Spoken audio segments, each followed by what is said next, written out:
হযরত ওমর ডাক দিয়ে বলে, আসলাম কথা বাড়িও না, পোটলা দাও। আসলাম ডাক দিয়ে বলে, না দেব না। বিশ্ব নবীর সাহাবী হযরত ওমর ডাক দিয়ে বলেন, আসলাম পোটলা দিতে রাজি না। বলে, না আমি বহন করব, আমি তো এই কাজের যোগ্য, আপনি তো এই কাজের যোগ্য না। হযরত ওমর ডাক দিয়ে বলেন, আসলাম তোমারে বলছি কথা বাড়িও না, পোটলা যদি নিতে চাও এইবার আমি দেওয়ার জন্য রাজি আছি। আমি ওমরের যদি কিয়ামতের ময়দানে এই রকম একটা পাপের পোটলা তৈরি হয়ে যায়, খারাপ অপকর্মের একটা বোঝা যদি তৈরি হয়ে যায়, তুমি যদি রাজি থাকো কিয়ামতে বহন করবা, তাহলে আজকের পোটলা আমি তোমাকে দেব বহন করার জন্য। আমার বন্ধুরা সঙ্গে সঙ্গে আসলাম সরে আসলেন। আসার পরে পোটলার সঙ্গে সঙ্গে ওমরের কাঁধের মধ্যে চাপিয়ে দিলেন। মরুভূমির পথ ভেবে ওমর দৌড়াচ্ছে পোটলা নিয়ে। ঘরের ভিতরে যাওয়ার পরে নিজে আগুন ধরালেন, নিজে রুটি তৈরি করলেন গরম পানি দিয়ে। এরপর পরে পাকা খেজুরগুলো সুন্দর করে নিয়ে বাচ্চাগুলোর মুখের দিকে হযরত ওমর গিয়ে দেয়। ছোট্ট বাচ্চারা ক্ষুধার যন্ত্রণায় হিংস্র কোনো পশুর সামনে খাবার দিলে যেমন কারাকারি করে, ছোট্ট বাচ্চাগুলো ওই রকম কারাকারি করে। হযরত ওমরের দৃশ্য দেখার পরে চোখ বেয়ে বেয়ে পানিগুলো দাড়ি মোবারক স্পর্শ করে ফেলেছে। মহিলাটা ডাকিয়ে দেখে যেই লোকটা খাবার উঠিয়ে খাওয়াচ্ছে, এই লোকটা হাউমাউ করে চোখ থেকে পানি ধরাচ্ছে। মহিলা তো ওমর চেনে না, ডাক দিয়ে বলে, কে গো তুমি পথি? আমার এই বাচ্চাগুলো খাওয়াতে গিয়ে তুমি এইভাবে কাঁদো কেন? তোমার মতো এত ভালো মানুষ থাকতে ওমর নেতা হয় কেমন করে, আমার তো বুঝে আসে না। হযরত ওমর ডাক দিয়ে বললেন, মা আপনি আসেন আগামীকাল রাজ দরবারে, ওই জায়গায় আমি আপনাকে আরো বেশি কিছু দেওয়ার চেষ্টা করব। এই দেশের রাষ্ট্রনায়ক ওমরের সঙ্গে আমার ভালো বন্ধুত্ব। পরের দিন মহিলা বাচ্চাগুলোর হাত ধরে ওমরের রাজ দরবারে আসলেন। আসার পরে একজন সাহাবীকে ডাক দিয়ে বলেন, ওমর কোথায়? নবীর সাহাবী আঙ্গুল ইশারা করে দেখিয়ে দেয়, ওই যে সাহাবীরা বসে আছে, ওর মাঝখানে মাঝের যিনি ব্যক্তি উনি ওমর। মহিলা দেখার সঙ্গে সঙ্গে পিছন দিকে হাঁটা শুরু করেছে। কি আশ্চর্য ব্যাপার, এই লোকটাই তো রাতের বেলা আমার ঘরে গেল, নিজের রুটি তৈরি করে পাকা খেজুর দিয়ে মিশ্রিত করে আমার বাচ্চার মুখে উঠাচ্ছিল। মহিলার এই হাঁটা যখন পিছন দিক দিয়ে দিয়েছে, ওমরের নজরে পড়ে গিয়েছে। ওমর দৌড় দিয়ে বের হয়ে এসেছে। আসার পরে ডাক দিয়ে বলে, আম্মা আপনি যাবেন না, আমি জানি আপনি কষ্ট পেয়েছেন। ও মা, আপনার কাছে আমি সঠিক সময় খাবার পৌঁছে দিতে পারি না, আপনি রাগ যদি হয়ে থাকে চাবুক নেন, নেওয়ার পরে আপনি আমারে মারতে মারতে আপনার রাগ কমিয়ে ফেলেন। তারপরেও হাত জোর করে বলছি, কিয়ামতের ময়দানে আল্লাহর আদালতে আমার বিরুদ্ধে মামলা দিয়ে না। মহিলা ডাক দিয়ে বললেন, খলিফা আমি তো আশঙ্কা করছিলাম, কারণ আমি তোমাকে রাতের বেলা বলে ফেলেছিলাম না চেনার কারণে তোমার মতো মানুষ থাকতে ওমর নেতা হয় কেমন করে? তোমার যদি রাগ হয়ে যায় না জানি আমার আবার কারাগারে বন্দি করো কিনা, এই জন্য আমি পিছন দিকে হাঁটা দিচ্ছিলাম। ওমর তো এইরকম ইসলাম মেনেছিলেন, এইরকম ইসলাম জমিনে কায়েম করেছিলেন। এরকম ইসলাম মানার পরে রাতের বেলা ঘুম নেই, মানুষের দাঁড়ে দাঁড়ে দৌড়ায়, কার বাড়িতে খাবার আছে আর কার বাড়িতে খাবার নেই এইটা দেখার জন্য। আজ আমাদের দেশে কত গরিব মানুষ না খেয়ে মারা যায়, আমরা খোঁজ খবরও নেই না। আপনি তো জাহান্নামে যাবেন আর জবান দিয়ে এই কারণে উচ্চারণ করে বলবেন, ক্বালু লাম নাকু মিনাল মুসাল্লিন, আল্লাহ দুনিয়ায় আমরা এতিম মিসকিন যারা আছে এদেরকে আমরা খাবার দিতাম না, আমরা নামাজ পড়তাম না। ওয়া লাম নাকু নুতঈমুল মিসকিন, দুনিয়ায় এতিম মিসকিন যারা আছে এদের পাশে দাঁড়াতাম না। তার মানে আমাদের কাছে ইতিহাস এই আয়াত থেকে তথ্য পাই, বদরের ময়দানে দ্বীনের পথে ইসলামের পথে টিকে থাকতে গিয়ে বাধাগ্রস্ত যখন এই হয়েছে, আলফিন 1000 ফেরেশতা পাঠিয়ে সহযোগিতা করেছে কে? আল্লাহ। আরো জোরে বলেন। তাহলে এই আয়াত থেকে এটাই পাওয়া যায় দুনিয়ায় ফেরেশতা নাজিলের মাধ্যম দুইটা কারণে ফেরেশতা জমিনে নাজিল হয়। এক নম্বরে দ্বীনের পথে সংগ্রাম লড়াই করতে গিয়ে যদি আপনি আটকে যান, বাধাগ্রস্ত হয়ে যান, আল্লাহ ফেরেশতা পাঠিয়ে বদরে যেমন সহযোগিতা করেছে, ভবিষ্যতে কিয়ামতের আগ পর্যন্ত করতে গিয়ে বাধা বিপত্তি হলে আল্লাহ নিজে ফেরেশতা পাঠিয়ে আপনাকে সহযোগিতা করবে। দুই নাম্বার তো এই তথ্যটা দেওয়ার জন্যই তো আয়াতটা বললাম। দুই নাম্বারে এই দুনিয়ার ময়দানে কোন মুমিন, কোন ইমানদার এদের জান কবজের সময় যখন হয়ে যায়, তখন ফেরেশতারা শিয়রের কাছে এসে সান্ত্বনা দেয়, ডাক দিয়ে বলে আল্লাহ তাখাফু ওয়ালা তাহজানু। বলেন আল্লাহু আকবার। ডাক দিয়ে বলে আল্লাহর বান্দা তোমার কোনো ভয় নেই। কিসের ভয়, কেমন ভয়, এইটা আমাদের জানার বিষয়। আমি যখন স্টেজে আসছিলাম, আমিনুল ভাই এই চেয়ারে বসার পরে একটা শব্দের ব্যাখ্যা বলেছিলেন, যত সমত সূরা তাওবার 119 নম্বর আয়াত, ইয়া আইয়ুহাল্লাযীনা আমানুত্তাকুল্লাহ ওয়া কুনু মা'আস সাদিকিন। এই আয়াতটা উনি বললেন যে আমানুত্তাকুল্লাহ আর খাউফ। কোরআনে এই দুই রকম শব্দ ভয়ের ব্যাপারে আল্লাহ নিজে ব্যাখ্যা দিয়েছে ধারাবাহিকভাবে। আমানুত্তাকুল্লাহ, আল্লাহর নিষিদ্ধ যত কাজ আছে ওইগুলোকে আপনাকে ঘৃণা করে, ভয় করে জনমকার মতো ছেড়ে দিয়ে আসা লাগবে। কোনদিন আর ওই কাজের কাছে যাওয়া যাবে না। যাবো না। যেমন এই দুনিয়ায় যারা সুদ খায়, দুনিয়ায় যারা ঘুষ খায়, দুনিয়ায় যারা জুলুম করে, অন্যায় অবিচার নির্যাতনের কাতার বন্দী, এই মানুষগুলোকে এখান থেকে শিক্ষা নেওয়া লাগবে। আল্লাহ আমি তোমাকে ভয় করি, তোমাকে যেহেতু ভয় করি, তোমার ভয়ভীতি অন্তরে লালন পালন করার পরে চিরদিনের জন্য হারাম কাজ ছেড়ে দিয়ে আসলাম, আল্লাহ তুমি আমারই কবুল করে নাও। তাহলে না আপনি আল্লাহর কাছে গ্রহণযোগ্য হবেন, কবুল হবে। আর একটা শব্দ, সেটা আমি নিজে তেলাওয়াত করলাম, খাউফ। এই খাউফ মানে সাধারণ ভয়। খাউফ মানে বলেন বলেন বলেন, নাহলে কালকে আবার গীবত করবেন। খাউফ মানে কি? সাধারণ ভয়। বাঘ দেখলে যেরকম ভয় হয়, সাপ দেখলে যেরকম ভয় হয়, এই দুনিয়ার ময়দানে এরকম যত আকার ইঙ্গিত আছে, সেটা বললে আপনি বোঝেন আল্লাহ তাআলা বলেন এই রকম সাধারণ ভয়। আর ইমানদার যারা হয় তাদের কাছে ফাঁসির দড়িটা পর্যন্ত এই রকম সাধারণ ভয় ভীতি অন্তরে লালিত পালিত হয়। কারণ ফেরেশতারা আসার পর পরে তাকে ডাক দিয়ে বলে আল্লাহ তাখাফু, এ বান্দা তোমার কোনো ভয় নেই। কথা কার? আরো জোরে বলেন। এই জন্য বেশি রাতে দিতে নেই, এই লোক উঠে যাস, এই বাবা এই বসো। এই জন্য 10টা থেকে দিতে হয়। আপনারা আমার দিতে দিতে একবারে 11টা 11:30 বাজালেন। কি অবস্থা না? উঠলে কথা বলা যায়। সাপ্রাইলবাসী ভালো করে খেয়াল করেন, ইমানদার যারা হয়, সত্যের কাতার বন্দী মুসলমানের মধ্যে যারা হয়, ওরাই দুনিয়ার ময়দানে কোনদিন কোন জায়গায় ভয় করে না। কারণ ফেরেশতারা আসার পরে তার কানের কাছে মেসেজ দেয়, সান্ত্বনা দেয়। দুই নম্বরে ফেরেশতারা তাদেরকে ডাক দিয়ে বলে ওয়ালা তাহজানু, তোমার কোনো চিন্তা নেই।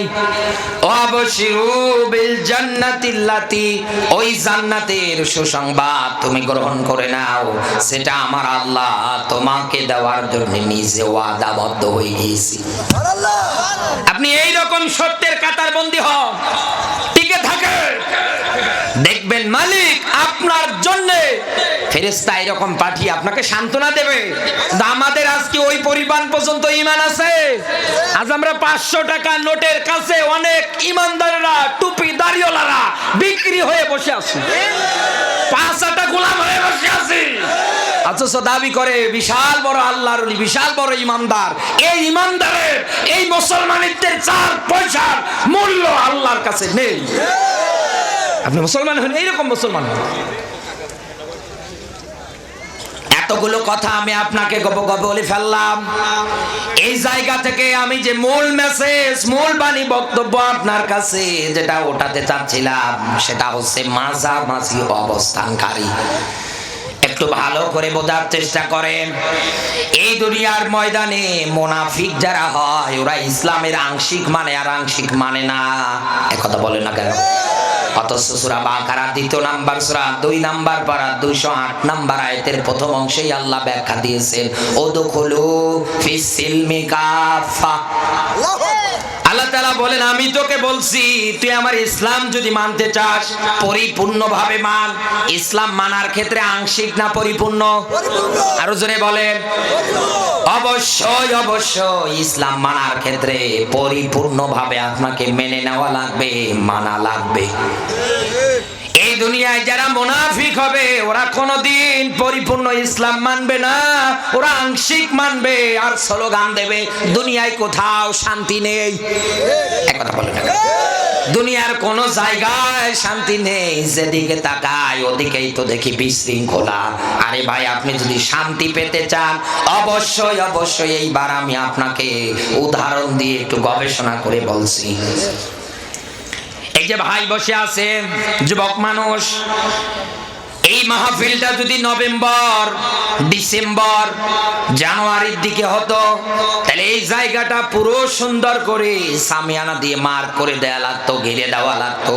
এই কারণে, কারণ ওই সময়ে প্রচন্ড শীত হয়, বাতাস চলে আসতো এই জায়গায়। আমিও থাকতে পারতাম না, আপনারা কেউই পারতেন না। মনে করেন ওই সময়ের মাহফিল এইটাই। আমি আলোচনা 12টা পর্যন্ত করার পরে মোনাজাত করে দিলাম, সবাই যার যার মতো বাড়িতে হাঁটা দিলেন। আমার পরের দিনের মাহফিল যেখানে, আমি ওই দিকে যাওয়ার প্রস্তুতি নিচ্ছি। ভাইও বাড়ি যাচ্ছে হেঁটে হেঁটে। বাড়ি যাওয়ার পরে তাকে দেখছে বিছানাটা ওনার স্ত্রী সুন্দর করে গুছিয়ে রেখে দিয়েছে। বিয়ে করেছে মাশাআল্লাহ, সুন্দর করে ওনার স্ত্রী বিছানাটা গুছিয়ে রেখে দিয়েছে, একটা লেপ কম্বল সুন্দর করে রেখে দিয়েছে। এই ভাই বিছানায় ওঠার পরে মনে করেন যদি হাঁটু পর্যন্ত ওই কম্বল আর ওই ব্ল্যাঙ্কেটটা টেনে দেয়, যদি মনস্থ করে হাঁটু পর্যন্ত দিলাম, হাঁটু থেকে পায়ের গোড়ালি পর্যন্ত যদি আমার গরম হয় তাহলে উপরের এই দিক ওই গরম আবহাওয়া বের হয়ে হয়ে মাথা অবধি গরম হবে। কি সম্ভব? আরো জোরে বলেন। আপনারা কিছু মাইন্ড করেন না। ওনার কাছে যেমন এটা ভুল ধারণা যে আমার এই পর্যন্ত দিলেই আমি গরম হয়ে যাব না। গরম যদি পেতে চান শীতের দিনে অবশ্যই অবশ্যই আপনাকে পরিপূর্ণভাবে লেপের নিচে ব্ল্যাঙ্কেট কম্বল যেটা আছে এর নিচে সুন্দর করে ডগার করে মুড়ি দিয়ে থাকা লাগবে, তাহলে না গরম ধরবে। এই দুনিয়ার ময়দানে আপনি ইসলাম পরিপূর্ণ মানার পরে দেখেন তো এই দেশে কোন চোর সিটার বাটপার থাকে কিনা? থাকবে না তো। আপনি ওই রকম আংশিক মানেন আর আংশিক মানেন না, স্লোগান দেন আমি শান্তি চাই, আমি শান্তি চাই। পরিপূর্ণ ইসলাম দুনিয়ায় মেনে নিয়েছিল, ইসলামের প্রতি অবিচল ছিল ওই সময় রাষ্ট্রনেতা হযরত ওমর। দেখেন তিনি কি রকম শান্তি জমিনে বাস্তবায়ন করতে পেরেছিলেন। দুনিয়ায় একটা মানুষ যদি এই পর্যন্ত কম্বল আনার পরে ও যদি শান্তি না পায়, তা আপনি পরিপূর্ণ ইসলাম না মেনে আপনি শান্তি পাবেন কেমনে? আপনি মানেন কোরআনের বিধানটা পরিপূর্ণ করে বিচার করার ক্ষেত্রে, রাজনীতি করার ক্ষেত্রে, অর্থনীতি করার ক্ষেত্রে। এই আপ জানেন না, ওমাই ইয়াবতাগি গায়রাল ইসলামি দীনান ফালা ইউকবালা মিনহু আও হুয়া ফিল আখিরাতি মিনাল খাসিরিন। ইসলাম বাদ দিয়ে কোন মানুষ যদি বিয়ে করে, রাজনীতি করে, সমাজ, ব্যক্তি, পরিবার, সিয়ার পর্যন্ত যদি চালায়, ওর একটা ইবাদত, একটা রুকু, একটা সিজদা আল্লাহর আরশ পর্যন্ত যায়। আমরা এই দেশে আজ কত দায়িত্ববান মানুষ গো, স্পষ্ট আল্লাহর আয়াত জানি, বলে না। যদি চাকরি চলে যায়, ইমামতি চলে যায়, বলে না। অথচ স্পষ্ট করে আল্লাহ কোরআন নাজিল করেছে। নবীজির সময়ে যারা ইহুদি কাতারবন্দি আলেম ছিলেন তারা কোরআনের আয়াতের এরকম রদ বদল করে দিতেন। ব্যাখ্যা হবে একটা, তারা জাতির কাছে ব্যাখ্যা দিত আরেকটা। এই বাংলাদেশে এখন এইরকম হাজারো ইহুদি আলেম তৈরি হয়ে গেছে। যেমন আজকের এই রাতটা কত সুন্দর একটা বরকতময় রাত, শবে বরাত। এই রাত খুবই বরকতময় রাত। এই রাতের মধ্যে আল্লাহ পাক বেশিরভাগ মানুষদেরকে সাধারণ ক্ষমা ঘোষণা দেয়। দুই প্রকার মানুষ বাদে এই রাতের মধ্যে আল্লাহ প্রায় মানুষগুলোকে ক্ষমা করে। এক নম্বরে দুনিয়ার ময়দানে যারা আল্লাহর সঙ্গে শিরিক করে, এই শিরিককারী মুশরিক মানুষদের আল্লাহ মাফ করে না। দুই নম্বরে যাদের অন্তরে হিংসা থাকে, হিংসুক, এই মানুষগুলোরে আল্লাহ এই রাতে মাফ করে না। অথচ এই রাত নিয়ে আহলে হাদিসের একজন শায়েখ আখতারুজ্জামান উনি বলেছেন এই রাতের বেলা ইবাদত বন্দেগী না করে পতিতা তলায় গেলে নাকি বেশি সওয়াব হবে। এটা জোতা দিয়ে পেটানোর দরকার না। ৯৬% মুসলমানের দেশে এই কথা বলার পরেও তার কোনো কিছু হয় না, হচ্ছে না। অথচ আপনি আল্লাহর জমিনে সৃষ্টি যার, আইন তার, এই ব্যাপারে কথা বলতে যান আপনার হাতে হাত করা ধরাবে। কত বড় একটা আমাদের অনুভূতিতে কত বড় একটা জায়গায় আঘাত হানিয়েছে আপনি টের পাচ্ছেন?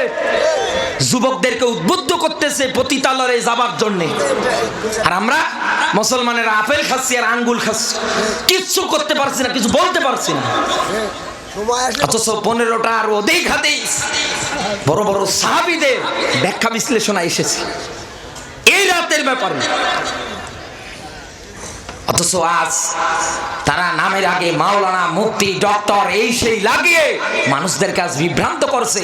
সাধারণ যুবক যারা আছে এদেশে তো এমনি নষ্ট হয়ে গিয়েছে, তাদেরকে আরো ওই খারাপ জায়গায় উদ্বুদ্ধ করছে জিনা ব্যভিচারের জন্য।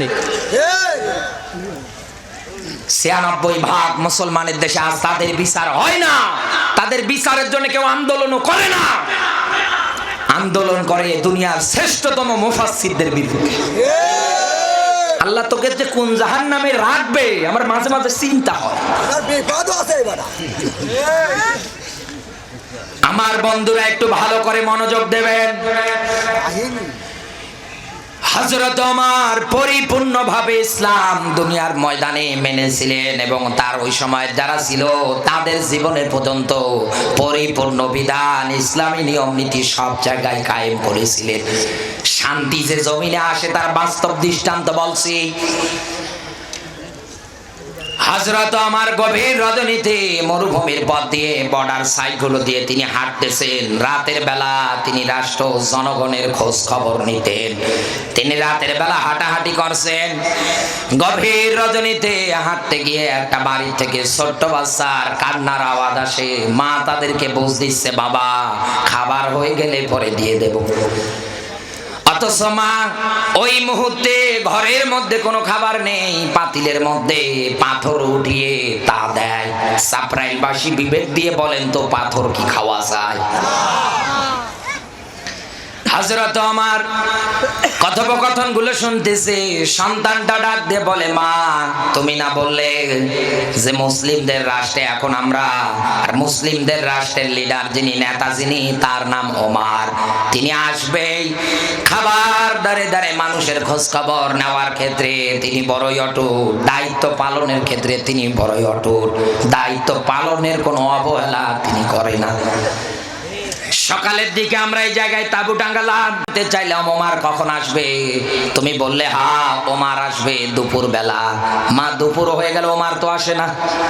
দুপুর বেলা জিজ্ঞাসা করলাম কই তোমার ওমর, তুমি বলেছিলে বিকালে আসবে, বিকালে বললাম কই আসলো না, তুমি বললে রাতের বেলা আসবে। ও মা এখন রাত তো চতুর্দিকে গভীর, ছোট্ট ছোট্ট বাচ্চাগুলো মায়ের কোলে দুগ্ধ পান করার পরে আরামসে ঘুমিয়ে গেল। ছোট ছোট পশু পাখিগুলো তারাও মায়ের দুগ্ধগুলো পান করার পরে মায়ের কোলে মাথা রেখে আরামসে রাতের বেলা ঘুমাচ্ছে। অথচ দেখো তোমার আমার পেটে কোনো খাবার নেই, ক্ষুধার যন্ত্রণায় কাঁদছি, তোমার ওমর তো আসলো না। হযরত ওমর কথোপকথন শোনার পরে দরজার সামনে দাঁড়িয়ে নরম কণ্ঠে চিকন গলায় ডাক দেয়, আম্মা। ভিতর থেকে মহিলাটা চিন্তা করে হয়তো কোনো পথিক এই দিক দিয়ে যাচ্ছিল, গভীর রাতে পথ হারিয়ে ফেলেছে, আশ্রয় চায়। আমার নিজের ঘরে কিছু নেই, আমি সাহায্য সহযোগিতা করব কেমন করে? ভিতর থেকে মহিলাটা কর্কশ ভাষায় ডাক দিয়ে বলে, পথিক আমার ঘরে সহযোগিতা করার মতো দেওয়ার মতো কোনো কিছু নেই, তুমি অন্য দরজায় যাও।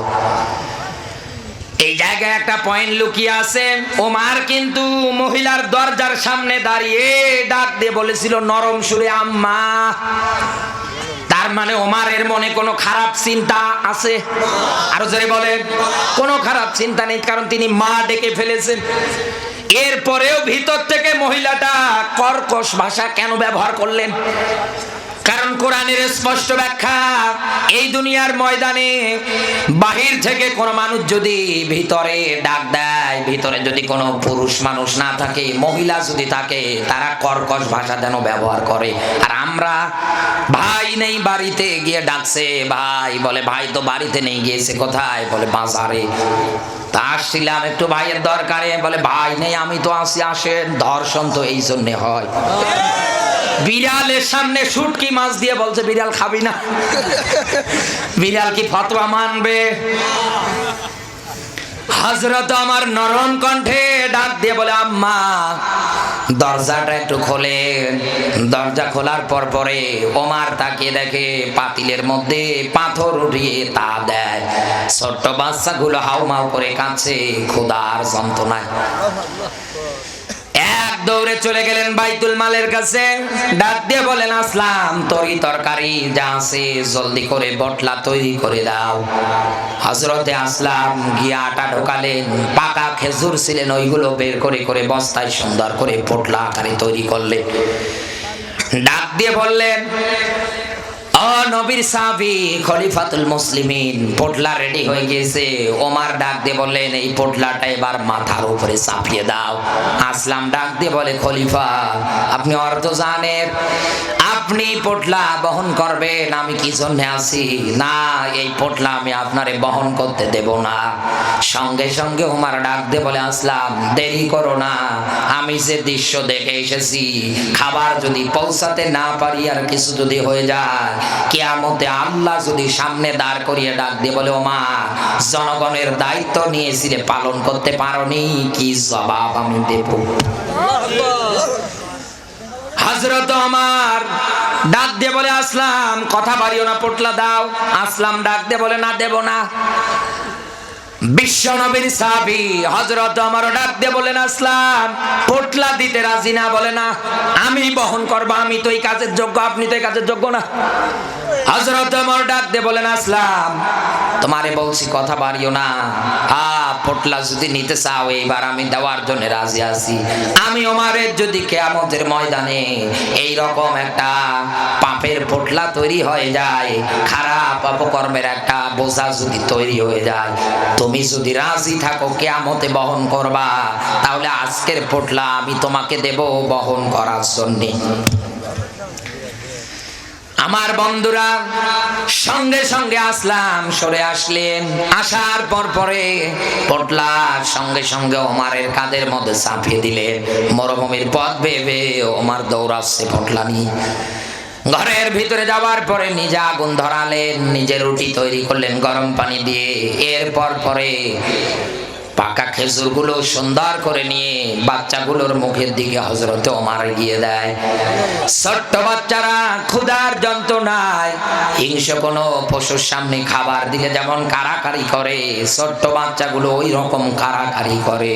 হযরতে ওমরের দৃশ্য দেখার পরে চোখ বেয়ে বেয়ে পানিগুলো দাড়ি মোবারক স্পর্শ করে ফেলেছে। মহিলাটা ডাকিয়ে দেখে যেই লোকটা খাবার উঠিয়ে খাওয়াচ্ছে, এই লোকটা হাউমাউ করে চোখ থেকে পানি ধরাচ্ছে। মহিলা তো ওমর চেনে না, ডাক দিয়ে বলে, কে গো তুমি পথি? আমার এই বাচ্চাগুলো খাওয়াতে গিয়ে তুমি এইভাবে কাঁদো কেন? তোমার মতো এত ভালো মানুষ থাকতে ওমর নেতা হয় কেমন করে, আমার তো বুঝে আসে না। হযরত ওমর ডাক দিয়ে বললেন, মা আপনি আসেন আগামীকাল রাজ দরবারে, ওই জায়গায় আমি আপনাকে আরো বেশি কিছু দেওয়ার চেষ্টা করব। এই দেশের রাষ্ট্রনায়ক ওমরের সঙ্গে আমার ভালো বন্ধুত্ব। পরের দিন মহিলা বাচ্চাগুলোর হাত ধরে ওমরের রাজ দরবারে আসলেন। আসার পরে একজন সাহাবীকে ডাক দিয়ে বলেন, ওমর কোথায়? নবীর সাহাবী আঙ্গুল ইশারা করে দেখিয়ে দেয়, ওই যে সাহাবীরা বসে আছে, ওর মাঝখানে মাঝের যিনি ব্যক্তি উনি ওমর। মহিলা দেখার সঙ্গে সঙ্গে পিছন দিকে হাঁটা শুরু করেছে। কি আশ্চর্য ব্যাপার, এই লোকটাই তো রাতের বেলা আমার ঘরে গেল, নিজের রুটি তৈরি করে পাকা খেজুর দিয়ে মিশ্রিত করে আমার বাচ্চার মুখে উঠাচ্ছিল। মহিলার এই হাঁটা যখন পিছন দিক দিয়ে দিয়েছে, ওমারের নজরে পড়ে গিয়েছে। ওমার দৌড় দিয়ে বের হয়ে এসেছে, আসার পরে ডাক দিয়ে বলে, আম্মা আপনি যাবেন না? আমি জানি আপনি কষ্ট পেয়েছেন, ও মা আপনার কাছে আমি সঠিক সময় খাবার পৌঁছে দিতে পারি না। আপনি রাগ যদি হয়ে থাকে চাবুক নেন, নেওয়ার পরে আপনি আমারে মারতে মারতে আপনার রাগ কমিয়ে ফেলেন। তারপরেও হাত জোর করে বলছি, কিয়ামতের ময়দানে আল্লাহর আদালতে আমার বিরুদ্ধে মামলা দিয়ে না। মহিলা ডাক দিয়ে বললেন, খলিফা আমি তো আশঙ্কা করছিলাম, কারণ আমি তোমাকে রাতের বেলা বলে ফেলেছিলাম না চেনার কারণে তোমার মতো মানুষ থাকতে ওমার নেতা হয় কেমন করে? তোমার যদি রাগ হয়ে যায় না জানি আমার আবার কারাগারে বন্দি করো কিনা, এই জন্য আমি পিছন দিকে হাঁটা দিচ্ছিলাম। ওমার তো এইরকম ইসলাম মেনেছিলেন, এইরকম ইসলাম জমিনে কায়েম করেছিলেন। এরকম ইসলাম মানার পরে রাতের বেলা ঘুম নেই, মানুষের দাঁড়ে দাঁড়ে দৌড়ায়, কার বাড়িতে খাবার আছে আর কার বাড়িতে খাবার নেই এইটা দেখার জন্য। আজ আমাদের দেশে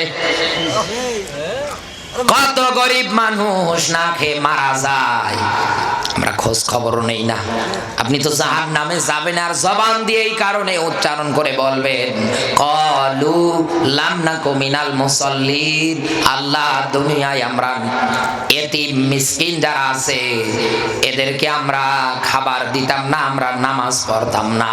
ওয়া লাম নাকু নুতঈমুল মিসকিন, দুনিয়ায় এতিম মিসকিন যারা আছে এদের পাশে দাঁড়াতাম না।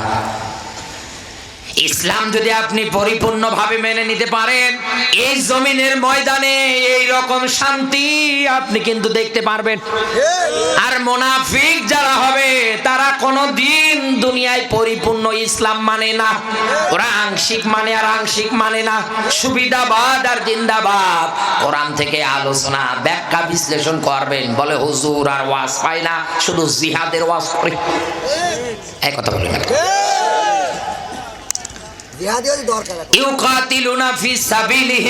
গভীর রাত হয়ে গিয়েছে। এই দুইটা পয়েন্ট আপনি মনে রাখবেন, এই দুই প্রকার মানুষের বিরুদ্ধে এই জমিনে লড়াই আর সংগ্রাম করা কিন্তু ফরজ। এক নম্বরে আবার বলছি, যারা কাফের, যারা অস্বীকারী মুসলমানদের মধ্যে। দুই নম্বরে দুনিয়ায় যারা মুনাফিক, এই মানুষগুলো, এগুলো কিন্তু মুসলমানের মধ্যেই বেশি পাবেন। আল্লাহ পাক যেন এদের থেকে আমাদের বাছাই ছাঁটাই করে হেফাজত করে, বলেন আমিন। নবীজির প্রতি দরুদ, মানবতার মুক্তির মডেল, মানবতার মহান আদর্শ, মানবতার শিক্ষক নবী শিরোমণি মুহাম্মাদুর রাসূলুল্লাহ সাল্লাল্লাহু আলাইহি ওয়াসাল্লাম। জবান ছেড়ে কোরআনের সোনালী আয়াত আমার সঙ্গে পড়ে না, আউযু বিল্লাহি মিনাশ শাইতানির রাজিম, বিসমিল্লাহির রহমানির রহিম।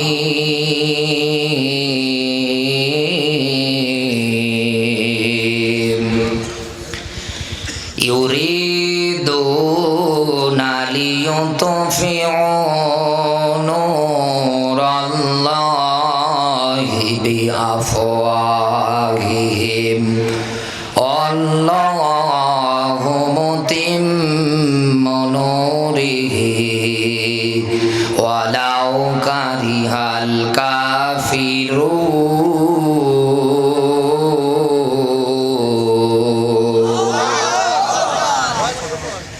সাপ্রাইল বাসে আপনি আর আমাকে আধা ঘন্টা সময় দেন। এতদিন আপনি এই আয়াত কাদের মুখে কেমন করে ব্যাখ্যা বিশ্লেষণ শুনেছেন আমি জানি না। আমি আজকে আপনাকে নতুন আঙ্গিকে একটু এই আয়াত থেকে ব্যাখ্যা করে শোনাচ্ছি, থাকবেন তো? আয়াতটা মনে রাখবেন, সূরা সফ 61 নাম্বার সূরা 28 নাম্বার পারা, প্রথম নাম্বার রুকুর এটা পাবেন আপনি 8 নাম্বার আয়াত। সুন্দর করে মনে রাখবেন, বাড়ি যাওয়ার পরে আমার এই কথাগুলো মেলাবেন। আল্লাহ তাআলা বলেন এই দুনিয়ার ময়দানে কাফের বেঈমান মুনাফিক ইসলামের ঘর বিরোধী যারা আছে তারা চাইবে কি মুখের ফুৎকার দিয়ে ইসলামের নূর, কোরআনের নূর, আল্লাহর নূর এটা নিভিয়ে দিতে, বন্ধ করে দিতে। এতটুকুন শব্দ থাক। এবার আমরা এইটা নিয়ে একটু গবেষণা করি। আফালা ইয়াতাদাব্বারুনাল কোরআন, আল্লাহ তাআলা বলেন কি হলো, কেন কোরআন নিয়ে গবেষণা করো না?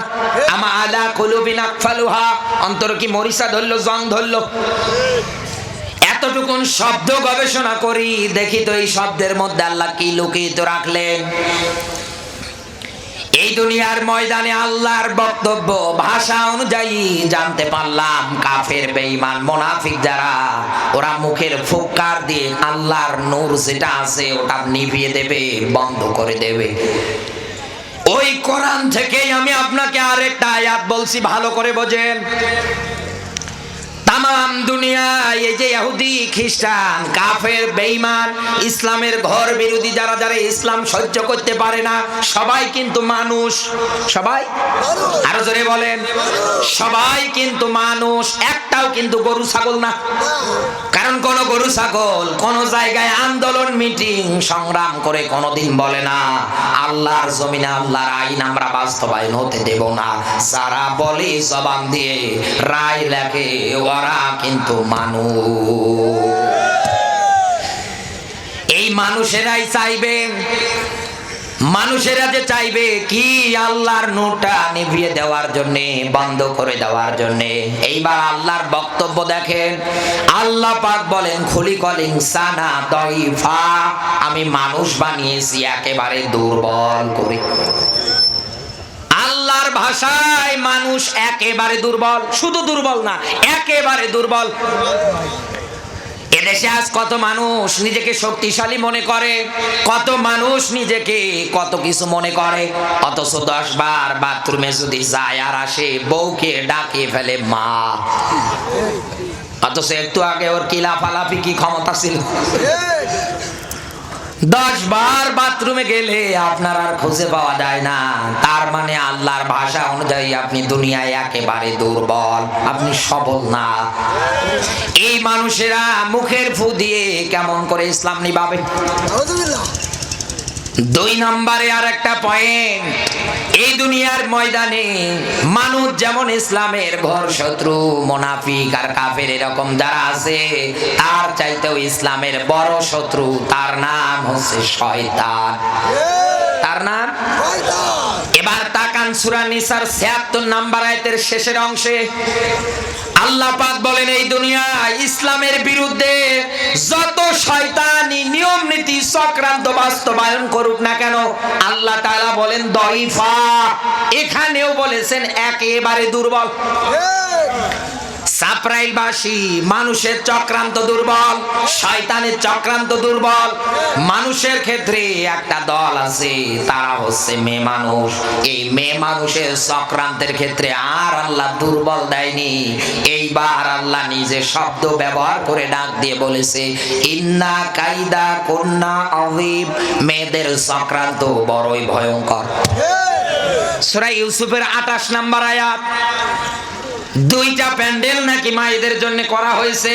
সম্মানিত মা বোনেরা যদি থাকেন একটু বোঝার চেষ্টা করেন, হেদায়েত যদি আল্লাহ কপালে থাকে এই জায়গা থেকে হয়ে যাবে। নবীজির কাছে সাহাবী আসার পরে ডাক দিয়ে বললেন হে নবী, আমার মা বাবা বেঁচে আছে, হকদার কে বেশি? নবীজি বললেন উম্মুকা, তোমার মা। এরপরে আবার বললেন উম্মুকা, তোমার মা। এরকম করে 3 বার নবীজি মায়ের কথা বললেন।